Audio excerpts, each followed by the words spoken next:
I guess the other... Hold on. Bernardo, hold on. We got Ray on the line, so you can actually ask him. Ray, how are you doing today? Hey, how you doing, man? We're doing pretty good. We're actually in the middle of a discussion about heavy metal, believe it or not, so we figured you should join in on that, and then we'll start talking to you on some other stuff. So, Bernardo, go ahead with Ray. Yeah, you used to wrestle a lot with heavy metal. Hello? He was right up there with you guys. Can you hear me? I can hear you. Can you hear Bernardo? Yeah, I can't hear him clearly. Okay, Bernardo, speak up a little bit louder. Okay, yeah, Rey Mysterio, well, first of all, let me just say it's a real honor to speak to you. I mean, you're probably one of the best wrestlers that I have ever seen live. It's hard to pick up on the phone right here. I can hear you, Dave, very clearly. Hello? Can you hear me, Dave? I can hear you, Ray. I can hear you perfectly. Okay, that's good. Okay, what was he saying? Because I can't hear him. I can't hear him speak up. Hello? Go ahead, Bernardo. All right, let me try it again. So it's just basically, what can you say of heavy metal, Rey Mysterio? He used to wrestle a lot with you guys, and he was practically right there with you guys as far as being a top talent from Mexico. Why didn't he come over and join you guys in WCW and such? You know what, Dave? It's very hard for me to pick up. I can't hear him. Not at all. As soon as he starts talking, it starts breaking up. I know he's asking me about heavy metal. Yeah, he's basically asking how what did you think of heavy metal, and as far as like why he never came to the United States. Well, when I worked with heavy metal down in AAA, it was actually what greatest matches we can ever have. His purpose, I really don't know. Maybe he wasn't that sure of himself of making it here. But once everyone basically took apart from AAA, when Conan left and a couple of people started leaving, like Parka, he was one of the fewest that were really loyal to AAA, and he didn't really want to make a business elsewhere until maybe he saw somebody was already set. And of course, after he saw everyone set in WCW, that's when I think he kind of tried to talk to Conan, or maybe they did talk about him coming over here to the United States, but it never worked out. Yeah, that's too bad, because he was right there along with you guys. Ray, wouldn't you say, like, as far as like talent goes, that he was? I mean, his talent was equivalent to any of the top guys. His talent was great. I mean, I remember when back when I wasn't even a wrestler. He used to be Canelo Casas, and he used to come down to Tijuana, and I used to check him out. And his style was just, back then I was barely growing up with the sport, and I was just from the fans' perspective, and I would really get amused by his style of wrestling. It's kind of like the newcomers now that they kind of watch us and they're like, wow, this is good stuff, you know. So his style, without a doubt, has been one of the best. Okay, just one last thing, Dave. A couple of days ago, you had talked about how Mick Foley has had a very big influence as far as the upcoming wrestlers that we'll see in the next generation. You could also say that about Rey Mysterio. He has influenced a lot of the probably the next generation and current crop of new wrestlers out there. But there's also negative effects to that influence. What do you think about that, Rey Mysterio? Because your style of wrestling does have its downfalls in that it shortens possibly shortens the career of many of the wrestlers.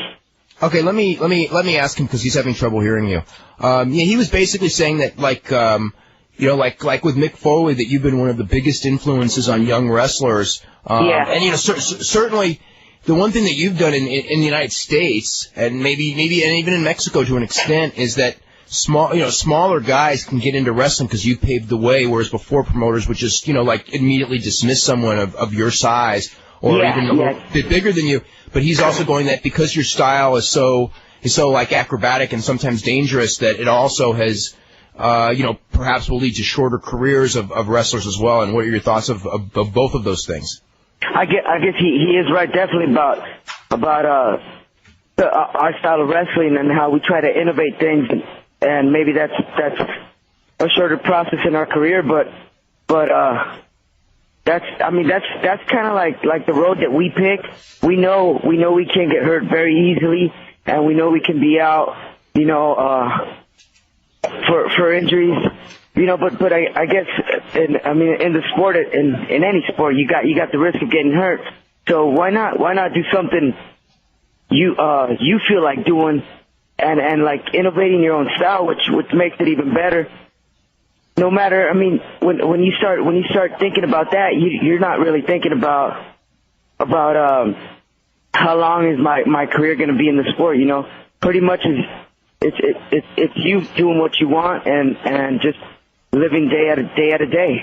I think there's far more of a downside for people emulating Mick Foley than emulating Ray, because as Mick Foley always says, he couldn't jump high, so he jumped off high things. And it obviously takes like a good deal of athleticism to try the stuff that Ray and the luchadors try, as opposed to pretty much anybody can go up on something high and jump off of it. And we see a lot of that in the indies with guys, trying things like that. And pretty much the only people that really emulate the lucha style are people that can actually do it. So I think there's more of a downside, people trying the freaky things that Foley has done that are just dangerous. Foley, with the way he's just involved throughout his career in wrestling. He's done a magnificent job of doing what he loves, because you can see it right off the bat. He feels everything he does in the ring. Yeah. Before we actually, the first things we should probably talk about is how are you doing, and how are you feeling, how's the knee doing, and everything like that. Well, I'm picking up on my therapy. It's been the same for 2.5 months now. Just 5-day-a-week therapy, and of course I'm getting a little bit stronger on my leg, starting to lift a little bit more heavier as far as squats and all that. But I still got a ways to go. I still feel unsafe to even jump from the sidewalk down to the ground, because there's like a little unsafeness in that knee right now that I can't be moving it around that much. And until that goes away, I guess I'm probably going to get ready to come back and do a little bit in the ring.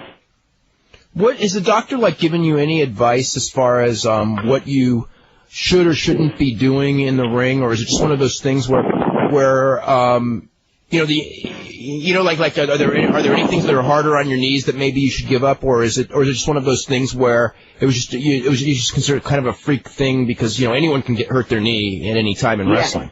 Pretty much, the doctor said is the reason for both of my surgeries that I've had is because I've been jumping off the either top turnbuckle or from the apron down to the floor. Okay. And landing on both feet flat, which the ligament that I tore. Every time you land flat on your legs, on your feet, that ligament bounces off the two bones. So he told me to take that away as much as possible.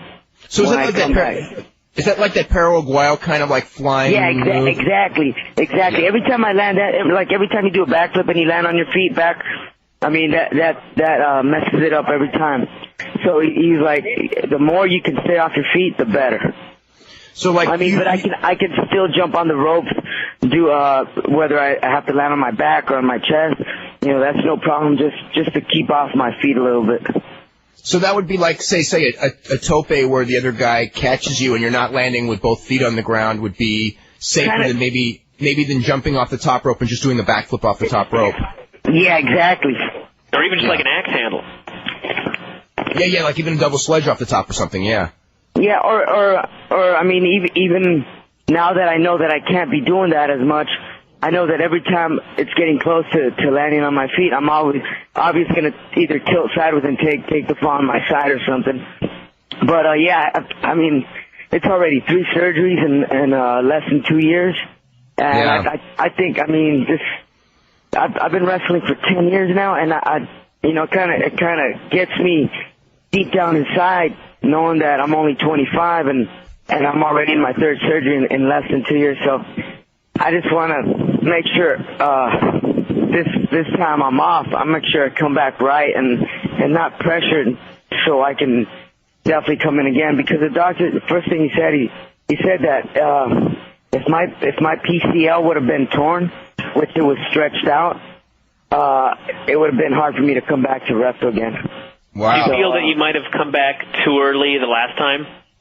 Maybe not too early, because I did feel that I was strong enough and ready, but I guess it's different thinking that, and I mean, feeling you're strong, but outside on your daily basis, and not in the ring. I don't think I was ready enough to be in the ring already. Mm-hmm. So that's like night after night type thing. Yeah, night after night type thing. Yeah. So that kind of messed with me. What? Oh, go ahead. No, I was just gonna say that when they repaired my ACL again, like I said, the doctor said that my PCL was harder to see. So when they found it, they actually had to shrink it a little bit because it was stretched out. So they shrunk it with some laser, and obviously it's a little bit stronger now. But he said if that would have been torn, it would have been really hard for me to come back to wrestle. Which I guess he would have probably had to made a miracle or something. But thank God I'm still here. Now, what have you talked to Juventud Guerrero lately? I talked to him last week. How's his recovery coming? He's doing okay. This Wednesday he had to go see Andrews, and I think he should be ready in about 3 weeks. Mm-hmm. He should be ready to come back. Have you talked to Conan as far as his status in the company right now?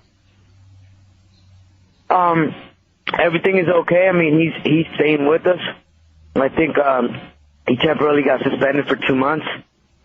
And but besides that, you know, he's a team player. He knows how to do it. But just the screw-ups that they've been having recently, you know, it didn't turn out the way it should have, or they took it the wrong way, and they try to take other people down to the hole. So, you know, it was all just a big mistake. But as far as what I know right now is that Conan will be out for 2 months without wrestling. Mm. Let's see. I got a series of questions here rather than start a call because we're going to have to go to a break in just a second. This is from Chris Viola, and he was talking about, can you explain what your mask stood for in your mind? You know, your Rey Mysterio Jr. mask that I guess did your uncle give you that mask basically? Or, yes, yeah. Yeah, he gave it to me. It came out one time. I had the wrestling name of Coley B, and just out of the blue, he just popped in the ring and gave me the name with the mask. It was pretty fun. But the mask to me, it was just part of my whole character. I mean, the way I felt it was kind of like action hero-ish. You know, you have your wrestling life and you have your private life, and that was a big factor back then. You know that most of the people didn't know who I was, and I had my separate lifestyle. Now it's a little bit harder. So, yeah, well, how has your life changed as far as you know living in San Diego area and everything like that, and going to Tijuana, where before, outside of say a wrestling arena, even though you were a big star that people had seen on TV, you could walk the streets of Tijuana or San Diego pretty much in anonymity. You just look like any you know like basically any guy who just goes to the gym a lot. Yeah. And now it's kind of like, when people see you, I mean, like you're, at least certainly to wrestling fans, you're totally recognizable. How's your life changed? It's been in a good way because, I grew up all over this place, San Diego and Tijuana. So now it's kind of cool that I can go tomorrow. I can go to the gym or work out and I mean, wrestling fans, you got them all over the place and it's kind of cool that you can relate to people that are my age, because most of the fans that are watching right now are in between the ages of 18 and 25, the younger crew. So it's kind of cool that the word gets around, and we can have a straight conversation. Because as far as people who like wrestling, not in particular my fans, but people who like wrestling and can just go with a good conversation, it kind of keeps you up, because it's the new generation that's going up, and it's all the people that are following you through TV and that know that you're still on TV, but you're also a cool guy like any of them. You can do whatever you want. You can kick back. You can have a drink. You can have a beer. Whatever you want. And that's what makes it cool to them, and what makes it cool to me too. That we can relate to the fans now. Got a couple of notes here I want to get through on the emails. The final rating for SmackDown was a 5.2, so it was I believe that would be, I don't have it in front of me, but I believe that would be the second highest rating, I think 2 weeks ago. Was it a 5.3 2 weeks ago? I know they set the record against the president. Yeah, it was, I don't remember what I'll see if I can find it while you're talking. Yeah, it was 2 weeks ago was the record. Last week was down to a 4.7. This week is 5.2. So that would be the highest against real strong competition, because all the NBC big shows were going at it. So very, very impressive, which I think speaks volumes for, the quality of the Raw show, among other things, on Monday night. Couple of notes. Randy Reyes says, Papi Chulo had a match in August 1998 against Val Venus on Raw. So anyway, we got actually a lot of emails on that one. 5.43 for SmackDown. 5.43 2 weeks ago. So this would be the second highest, because the Schwarzenegger one did a 5.1. I remember that. This is interesting. Brian, do you think ECW would improve its rating if they moved the show to Monday night at 8 p.m.? It's a good question. It'd be head-to-head with WCW, but, the first hour hasn't been doing basically... they've lost so many viewers off their first hour that those viewers might be willing to tune into something else that's available at the same time. I think that their rating would for sure go up, but then you're looking at a perception thing, because it's one thing to be out there getting beaten. If they got beat, they would certainly be doubled in the Monday night race. They would be doubled by WCW and quadrupled by WWF. And I think it's better to just be on Friday night on your own and not have that same perception. But I think that as far as the rating itself, I think it would go up. I think they would draw a better rating Monday from 8 to 9 than they would draw Friday from 8 to 9. They did announce at the Rob Van Dam press conference today that CBS has okayed, a ton of advertising for this coming year for the TNN show. So I think it'd be best for them to wait and see how that does before doing... I don't even think they've obviously even talked about moving the show, but I think if that were brought up, it would be better to wait and see how all the additional advertising does before they decide to move it or something like that. I heard Tammy and Candido are going to WCW, and Tammy was going to be with Ric Flair. That has been discussed. I've heard people who have seen Tammy of late who think that would be a very dumb idea for WCW. Personally, I think that would be a really dumb idea for WCW. But I believe that they are going to... I know that there's talk of them getting a tryout. There is also the claim that Paul Heyman... And I don't know this to be true, but this word has certainly gone around... that Paul Heyman has told them that they can get their jobs back in ECW if they were to get a tryout match with WCW, so that way it would look like he had raided someone from WCW, that's what he's looking at doing, or making it look like there was something like that, kind of a perception deal there. And as far as tryout, does that mean like a dark match, or does that mean actually doing something on TV without a contract for 1 week? I don't know. Well, I think it would be without a tryout matches without a contract. I think they would probably keep it off TV. I know that there's been a lot of talk that they will be going to the Nassau show on Monday, but they're not listed as far as them. I think that would just be to say hi and just to try to get a job more than, actually appearing on the show as talent. Let's see. Okay, it's another one about Papi Chulo and Val Venus. And Michael Cole gave the translation that Papi Chulo's name was Pimp Daddy, noticing the irony of the matchup. Is that... No. Didn't Mr. Pogo get seriously hurt in an explosive match like that? I was at that match in Japan in '96. That was more from a botched move, though.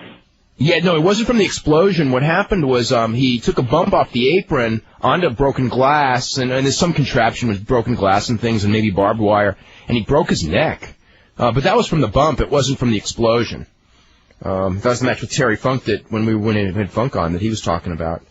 Friday's Newark Star-Ledger, which is New Jersey's largest sports paper, did a big article about wrestling in the sports page. It claimed that Tito Santana was the WWF's second biggest star in the 80s, behind only Hulk Hogan. I haven't stopped laughing yet. Brian's going to be laughing for the next 45 minutes as well. Oh, my God. Yeah. Do you think Hunter Hearst Helmsley has a taste for blood after the Royal Rumble and might be willing to take the insane bumps reserved for Foley? No. I hope not. Especially with his knees. Oh, it'd be stupid. I don't know if you could ever get a taste for blood where you would want to take crazy bumps for the hell of it if you didn't need to. You know what I mean? Yeah. I mean, Foley did it as a way to get over, and Helmsley's already over and the WWF champion, and what kind of thought process would it be to go, you know, I'm already over, I'm already the top guy, but by God, I'm going to, you know, do something really dangerous. That's not going to happen. Well, Foley did that at Hell in the Cell. He was already over by then. But Helmsley and Foley have totally different mentalities, so yeah. You're right. Yeah, you're definitely right. This is, I plan to attend the Living Dangerously pay-per-view next month in Danbury, Connecticut. Is there any word of a match of whether we'll have Mike Awesome defending the title? I mean, it's not officially announced, but I believe the main event on that show is going to be Mike Awesome against Masato Tanaka. And there's certainly a lot of hints going around that there will be a TV title tournament on that show. That is also not official. How come CWA tapes from Germany are so hard to get? Nobody records them. I don't know. There's no problem with translation. Then again, they have that with England, and I can get England tapes pretty easy. Maybe nobody wants to watch them. All right, here we go. Remember when Mick Foley wrestled Kane on Raw in the Hell in the Cell match? Foley tried twice to throw a chair onto the top of the cage, but missed, and the chair ended up almost hitting him coming back down. He took a bump like Shawn Michaels off the side of the cage. He took a few unprotected chair shots. It's pretty obvious by looking at him that he's in worse physical shape than he was then. I don't think he can ever duplicate the match that he had. He shouldn't try, but he got huge pops on Raw and all he did was punch the whole time he was in the ring, which was a total of 3 minutes. He doesn't need to do anything crazy. Nobody wants to see him leave the sport almost crippled and unable to find his car in the parking lot. Hey, I have trouble finding my car in the parking lot a lot, so that's not, let's see. This is for Ray, so we'll wait for Ray to get back here. And is it true that Sitch and Candido have verbally agreed to a WCW deal? I'll check on that. I had not heard that. I know that there'd been talk in the last week about it, though. And this is another thing for Ray. Okay, we're just waiting for Ray to get back here. And before that, let me just get a couple of more notes here. Okay, let's see. Cauliflower Alley Club is going to be having its meeting in Las Vegas, and that'll be over this weekend, and at Sam's Town Hotel and Gambling Hall in Las Vegas from 10 to 6 p.m. Saturday and Sunday, admission free. So if you're in Las Vegas, they will have wrestlers signing autographs, Legends of Wrestling signing autographs. Saturday will be Pat Patterson and Danny Hodge. Sunday will be the Crusher, Red Bastien, Ole Anderson, and Chavo Guerrero Sr. Okay, so got that. Rey Mysterio Jr. is back on the line. Ray, how are you? Hello? Ray? Ooh. This thing is, like, scary. Try that again in a minute.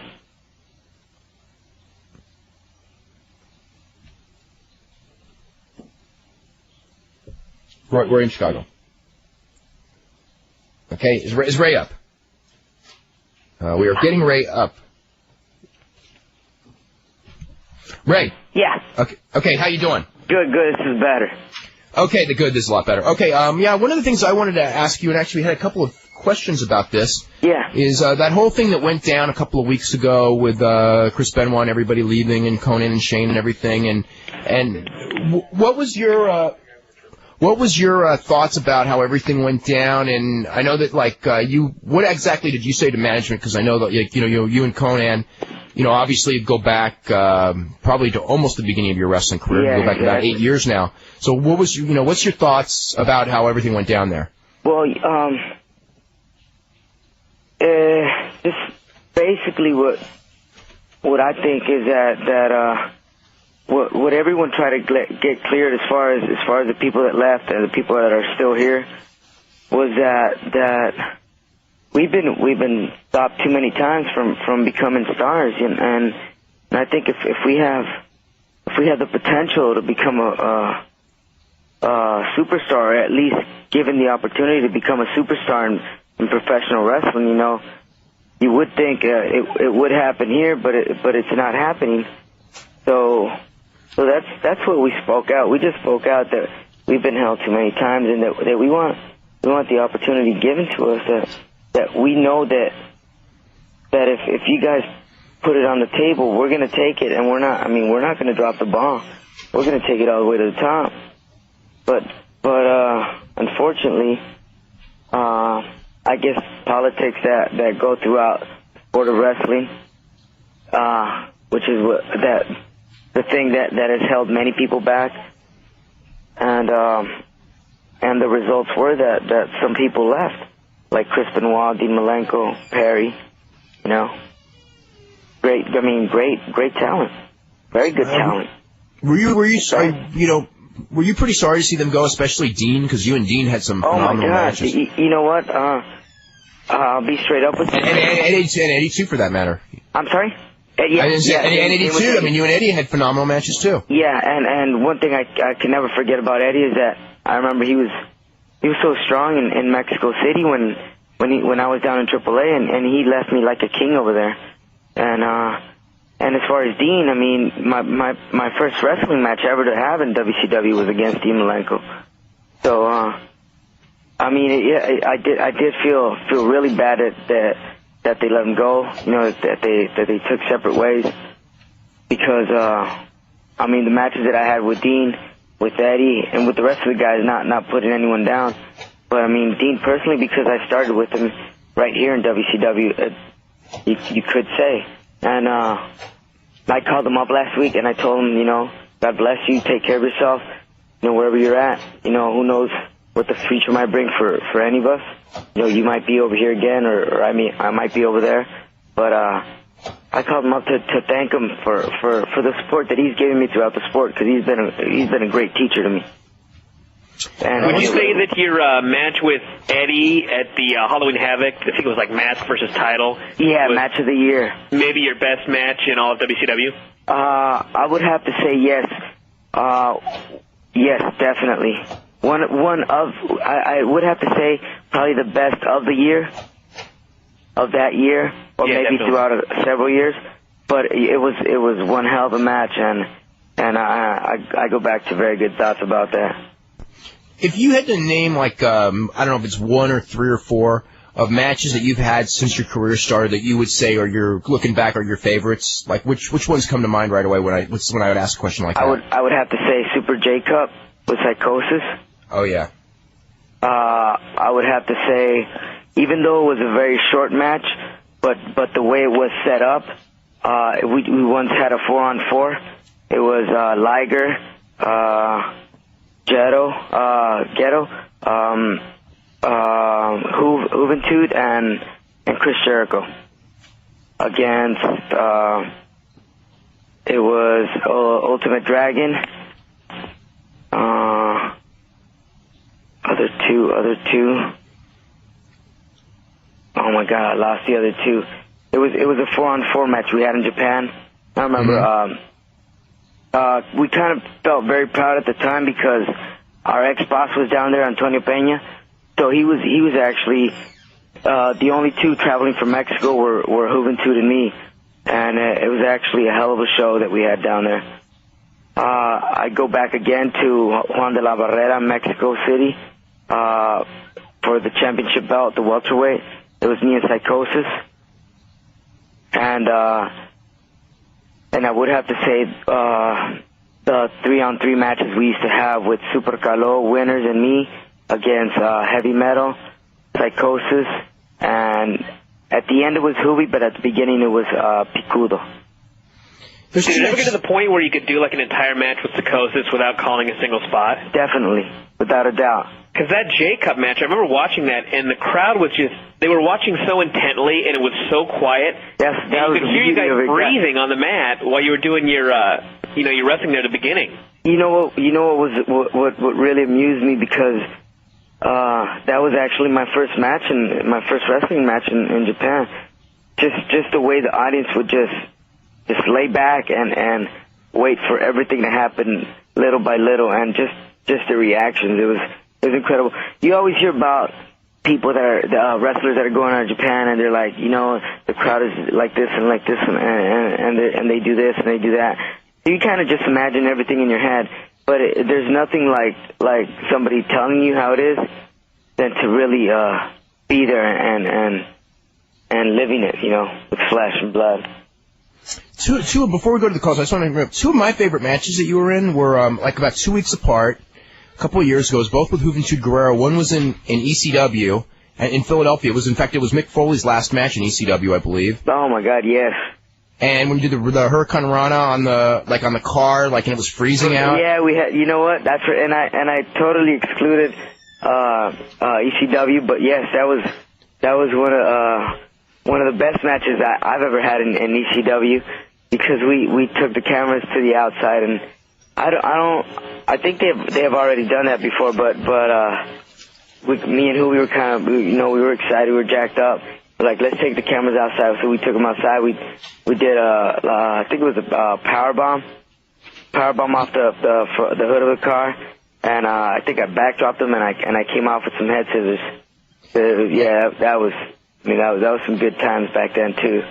The other one was just a couple weeks later in Tijuana at it wasn't even at the Auditorio, it was at the Palenque, and I thought that match was unbelievable. Was it a one-on-one? It was a one-on-one for the title. I think. And you know what, Dave? I was just watching because my kid likes you know, when he sees the tapes that I'm going over, he likes kicking back and watching wrestling matches with me. But he kind of doesn't really understand it from back then because he sees me with a lot of different colors, and he used to see me now with the new design and everything. So it was kind of like, who is this guy? But he would know it was his dad.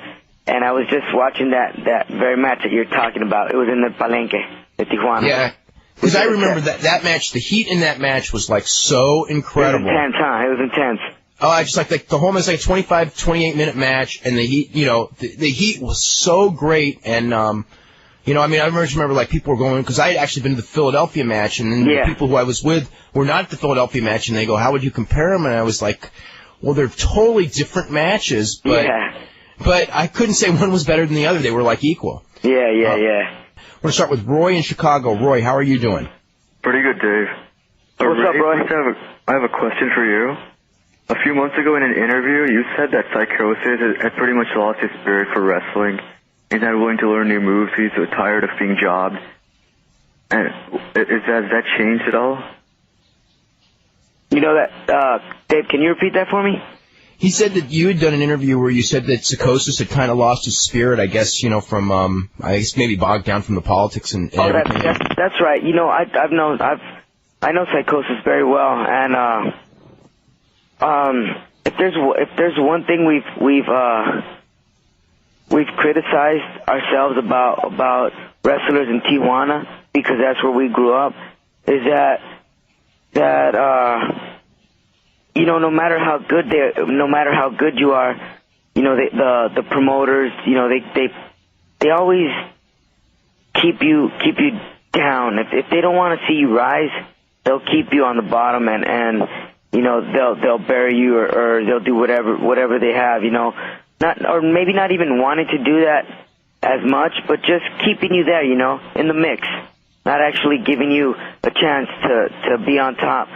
So with Psychosis, I kind of felt it that way because he, you know, his spirit was always up when we were having those one-on-one matches back at Bash to the Beach and when we first came in, and all of a sudden, you know, it was kind of always him on down, him always beat, and it kind of brought him to a point where it's like, damn, you know, every time I step in the ring, you know, people know the quality, but there's really no push for me. There's nothing there, and I think it brought his morals down.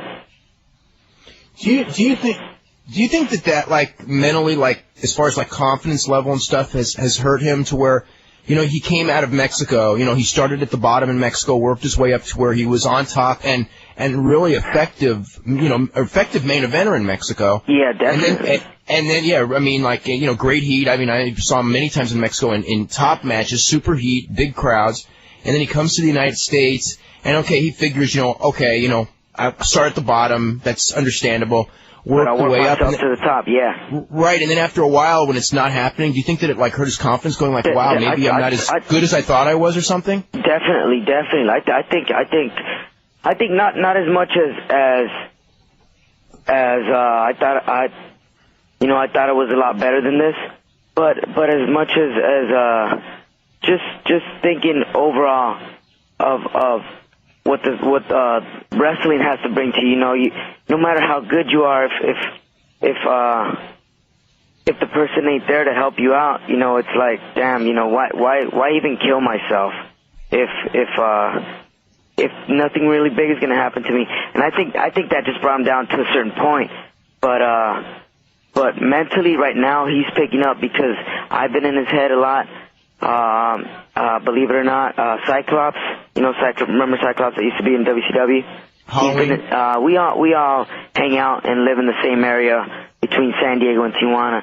So we've got in his head a lot because, you're talking about psychosis of a guy that he's only 28 years old and he has a whole history and his wrestling is just outstanding. And how can you let a guy come down like that?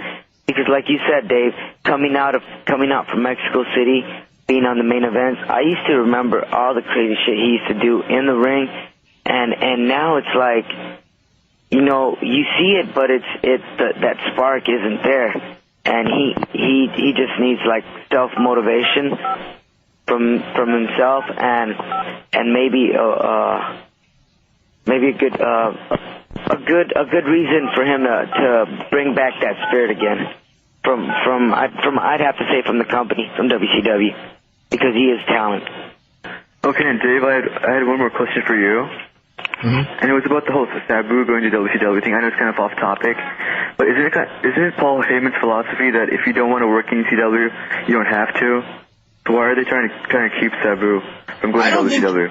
I don't think that he's really trying to keep Sabu as much as trying to establish that you can't. If the contract is valid, I think he's trying to establish, if nothing else, that you can't just walk in and steal my guys without a fight. And I think that if the contract is valid, I personally think that he would rather, at this point, probably Sabu go, but him getting something in return, whether it be cash, whether it be appearances from some WCW wrestlers or something. So it's just like he gets something for this guy as much as, in a sense, I'm sure he'd like to have him only because he's so down because of all the injuries. But over the long haul, I don't think he would want a guy who doesn't want to be with him. It's not good for morale. It's not good for the company. And speaking of Sabu, I think he's had some influence on Ray's career, and vice versa, kind of. What's that? Ray, would you say that Sabu's had influence on your career? On mine? Yeah. Without a doubt. See, to me, it's like, Sabu's style definitely innovated a lot, using the chairs and jumping off the chairs to the rope, to the table. And, for a while down in Mexico, and I do have to give Sabu his props, we were doing that stuff, and we were big into it. Obviously, you come to a place like WCW where you can't do as much as you would want to do because of certain angles and stuff, so you kind of have to slow down your pace. But definitely Sabu was a big influence in my style of wrestling, I would say, and even in Psychosis and in a lot of the guys, even Conan back then, he was using the chairs and drop kick and all that. So we all pick up a little bit from each style, and we kind of just put it in our own style. Anything else, Roy? No, that's pretty much about it.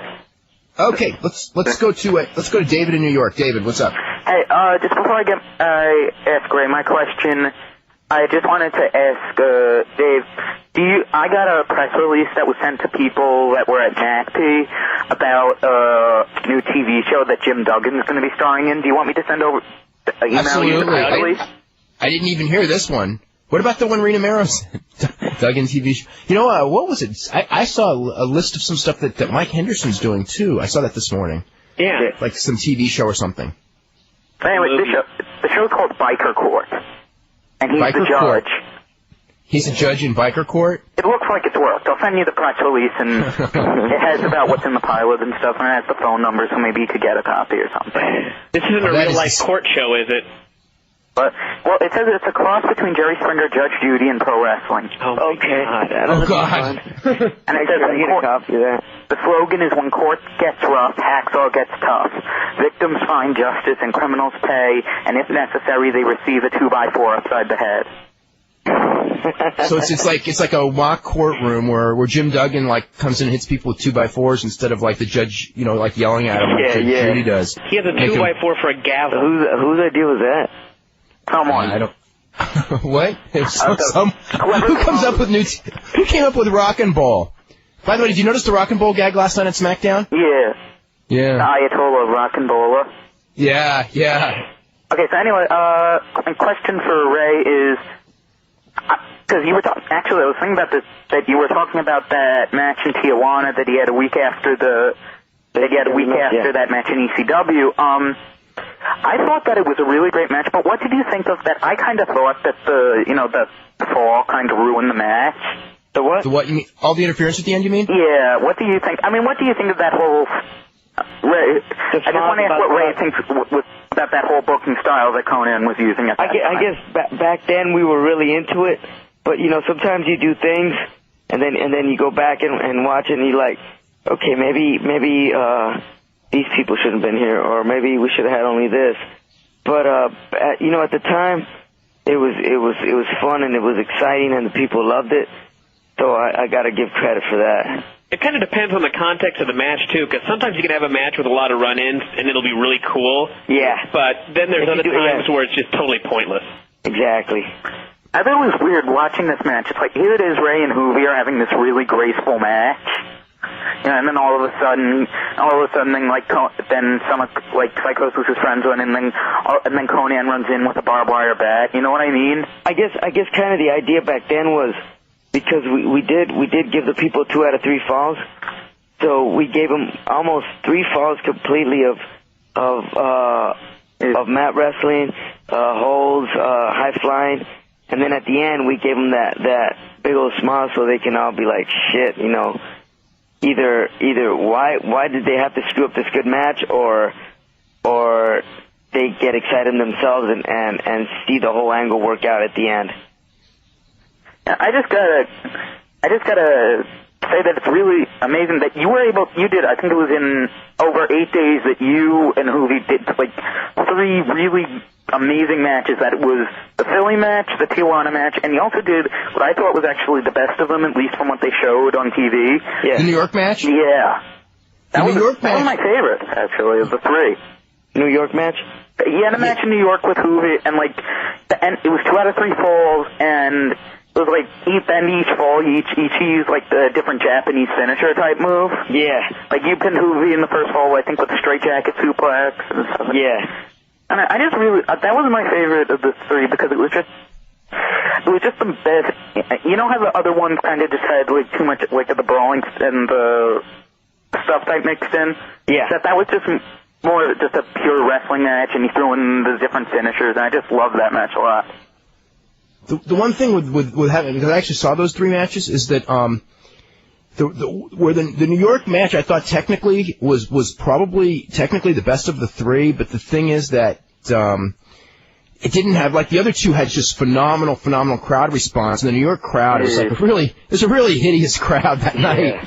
So it took away from the match. But I mean, as far as those guys doing their moves, it was the New York match was phenomenal. Yeah. No, those Lost Battalion Hall matches always had the worst heat. Yeah. It was a really, it was a crowd. I mean, I remember sitting there, and they're just sitting there, and all they wanted was blood, and this, I think, was when the commission wouldn't let them have blood. Yeah. So the crowd was just in a bad mood all night. I mean, it was just a really tough crowd. There's one last thing I want to mention, that, Ray, I don't know, like, I think my favorite matches along with the ones with Hoovy and some of the ones in Mexico was one, I think it was you teaming with Hoovy against Laparca and Psychosis on a Nitro. I remember that. Yeah, that it was... Yeah. That was just... Is it true? Like, I remember hearing rumors at the time that you and the other three guys were upset about how your place is in the company, and you just did a great match just to tell them to push you, kind of. Yeah, but I think back then we were like just frustrated at the time, and we're like, let's just go out there and bust it, you know. Let's just go out there and do what we like doing.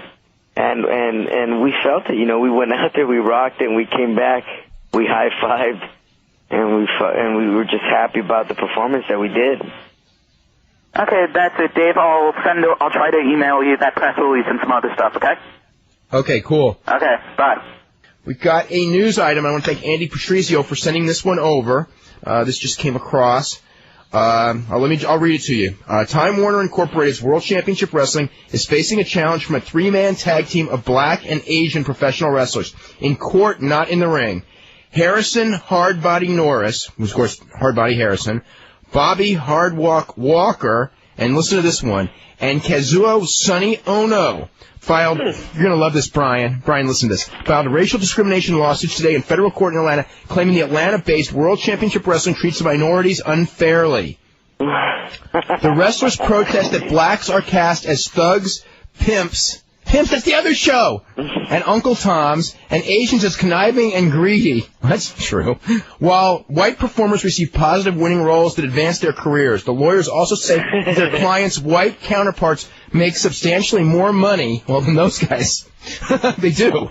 God, is Bobby Walker hard to work, watch, whatever. Okay. Why does every African American have to be portrayed as a loudmouth puke? Said Carrie Itchter, an attorney representing the wrestlers. Also on the wrestlers' legal team are Merrick Bernstein and former State Attorney General Mike Bowers, who campaigned for governor in 1998 on the issue of ending affirmative action programs. Wow. Okay, he campaigned. Listen to this on ending affirmative action programs, and now he's. Oh, my God. Bowers accused the media conglomerate of hypocrisy for promoting racial stereotypes at the same time it condemns the practice in Major League Baseball. These are people who are looking to penalize John Rocker for doing what is in these complaints, Bowers said. Boy, I tell you what, I have heard a lot of people make that analogy of John Rocker and pro wrestling lately. Bowers, Rocker was suspended until May the 1st for racially offensive comments he made in Sports Illustrated, as you all know. The Braves are part of Turner's empire. Let me just see if there's anything else. The suit alleges that WCW violated federal racial discrimination laws, humiliated minorities, and created a hostile work environment, among other claims. The suits seek opportunity for better roles that might lead to wrestling stardom. The wrestlers also ask for the status of regular employees, not independent contractors. They seek unspecified damages. Norris, who claims he lost his job because he's black. I don't think that's white. Oh, well. Wants his contract reinstated. White males dominate professional wrestling and the audience for television spectacles. WCW has had few, if any, black stars with positive images. They have? Booker T, right? Yeah. That's a positive image, no doubt. The one act, here we go. The one act featuring blacks promoted now in WCW is Harlem Heat, a black duo, the suit says. One white combatant has appeared in blackface to fight, and that's Ernest. Remember Bagwell and Ernest to fight a black opponent? Yeah. The suit says. No comment, says Alan Sharp, WCW PR director, when asked about the allegation. Sharp said, only one black act is being promoted by the group. Tune in Monday night and see for yourself, he said. I guess that means Booker T will get a big push Monday night. I think that's evident. The plaintiffs say that wrestling promoters must grapple with evidence that shows WCW writers and management direct the success of white wrestlers through the scripts at the expense of black wrestlers and other minorities, and that the workplace is hostile. Racial epithets are used, and nasty racial jokes are posted at the WCW offices, according to exhibits in the suit. Oh, that's like so bad if they have them, because it's like, oh boy. Remember that whole deal with Eric Bischoff and the? I don't know if it was Bischoff that did it, but while he was there, the inter-office memo. The inter-office memo. Yeah, he was there. That was actually maybe the beginning of the end, because it was one of his secretaries. You mean the racial joke, right? Yeah. Yeah, there was a racial joke posted by one of the secretaries there, and there was a lot of heat because they didn't get fired. Wow. Yeah. Wow. I'll tell you what. When it comes to this, it's really weird because we're talking about Hardbody Harrison and Bobby Walker, who were guys who they never got a push Exactly.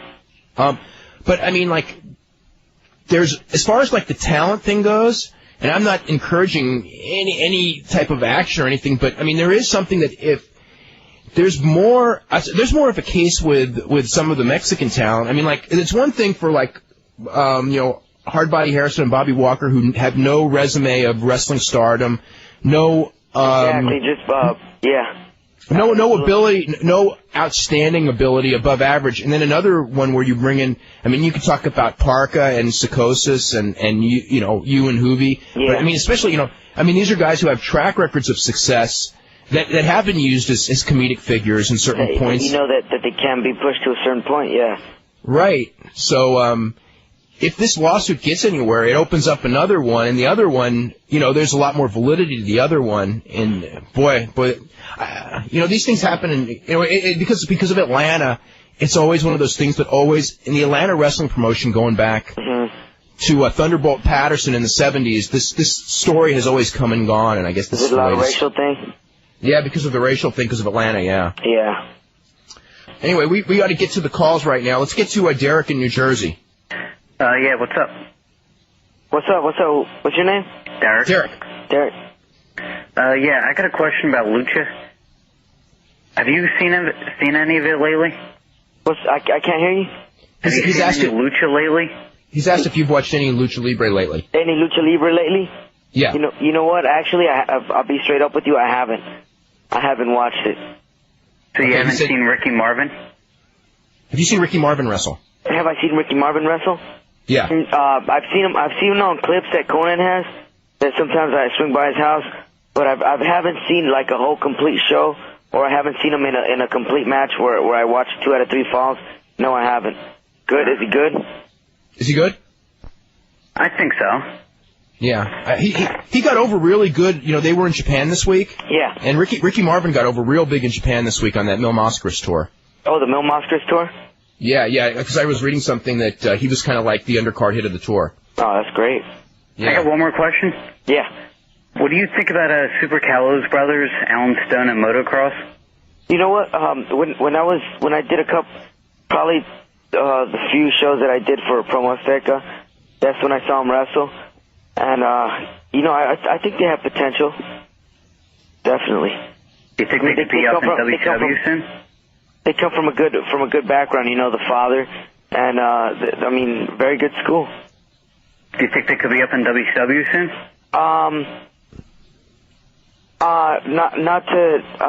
Whether it's WCW, ECW, or WWF, they got it to come here to the States. Yes, they do. All right, thanks a lot. All right, later. Okay, thanks a bunch, Derek. We're going to go to James in Washington. James, what's going on? Hey, Dave, how's it going? It's going good. What's up? Good. Couple questions for you. Hey, Ray, have you ever wrestled down in TBig? TBig? Yeah. Yes, I have with AAA.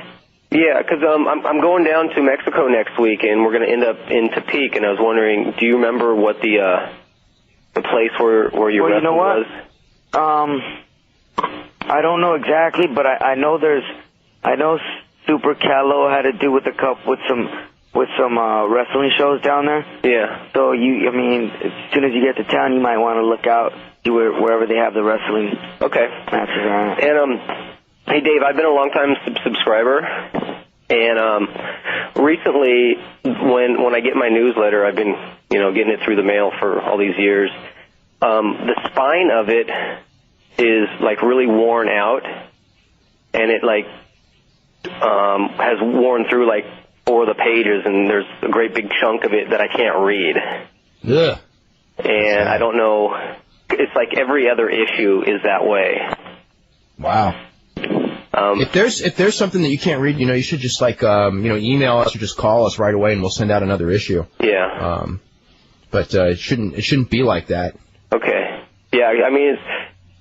Sometimes it's on certain things that just doesn't interest me, but some of it's kind of a drag.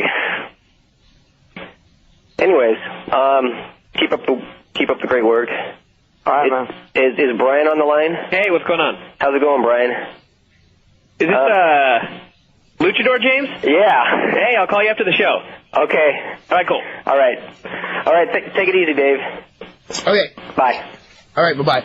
Yeah, Ray, what did you think of that story that we just talked about with the lawsuit? With the lawsuit? Yeah. Well, you know, it's like you said. It seems that it could happen a lot more with all the Mexican wrestlers that come from a background of wrestling and that they really haven't pushed to a certain point. But then again, you know, it's you hear it all along through WCW that it's always been a racial thing as far as blacks trying to file a lawsuit because they haven't given the opportunity. But you know, then again we go back to the same thing, politics, right? Or maybe just a frustration of not being able to get the opportunity to rise. But you know, it doesn't necessarily have to be a racial thing. It just might be it's not your time, you know.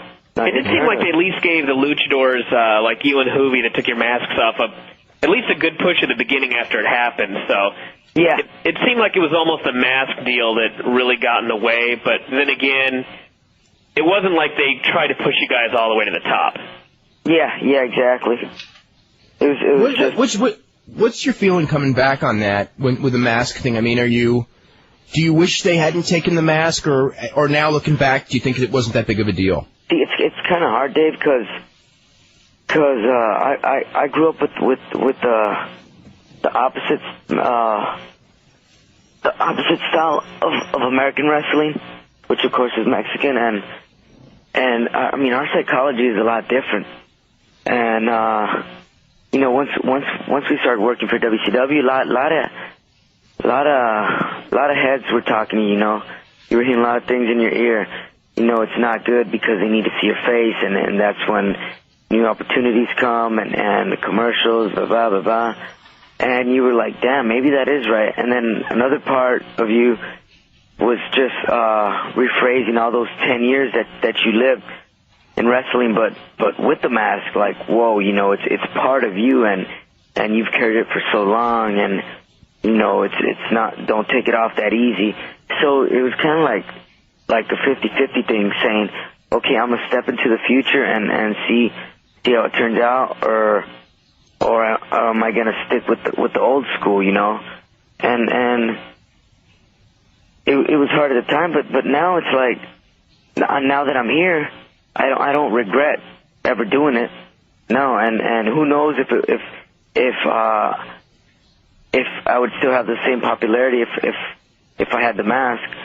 So I kind of just left it up to the Lord's hands, and he guided me through it.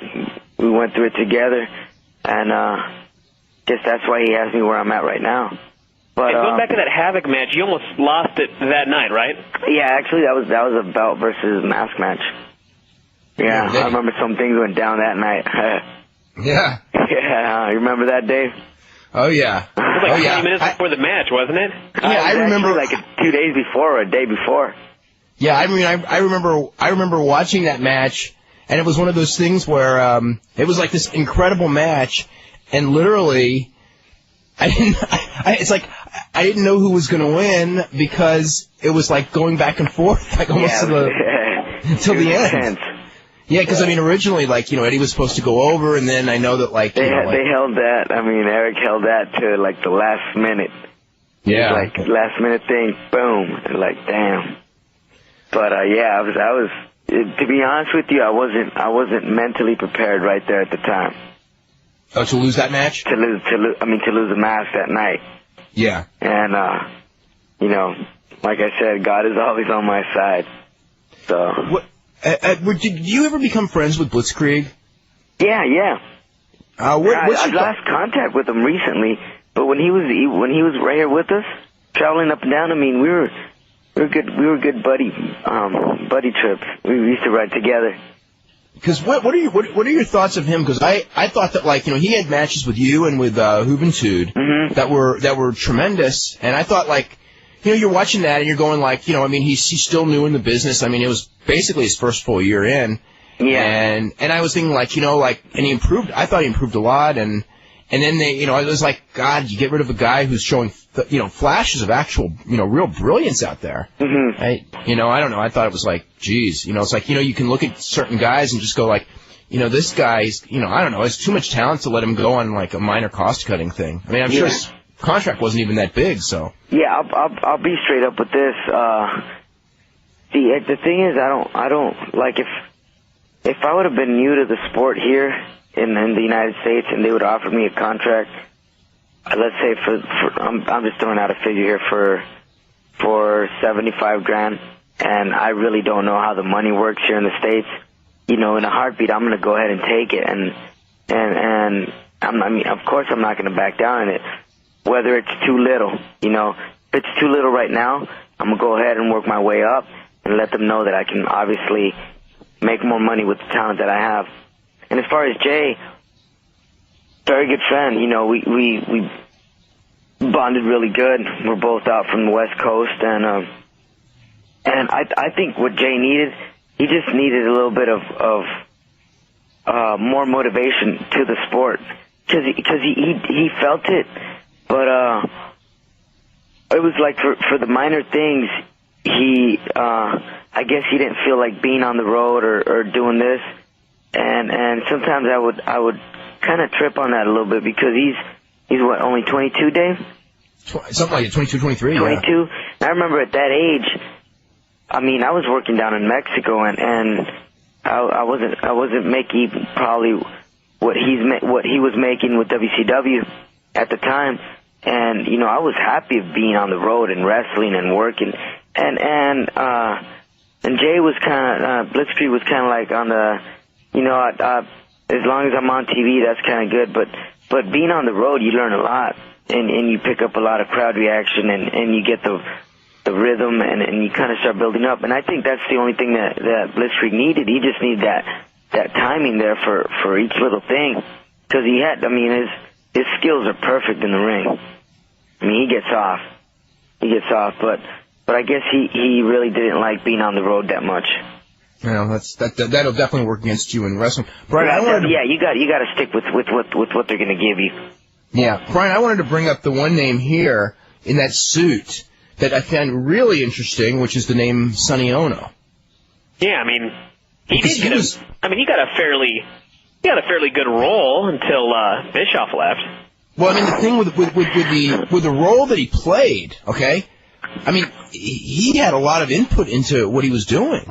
I mean, it wasn't like he was a guy underneath who's just being told what to do. I mean, he was very powerful in the company for a while there. Very powerful. And I mean, like, he lost his job when Eric lost his job. Okay, but the point is that, like for him to complain about a demeaning role, it was like, geez, wasn't. I mean, I sensed that was a lot of his doing anyway. Yeah, I mean, he made the best. Himself. He made the best that he could while Eric was there. I mean, he was like you said, he had a lot of power. He had a lot of power in that company.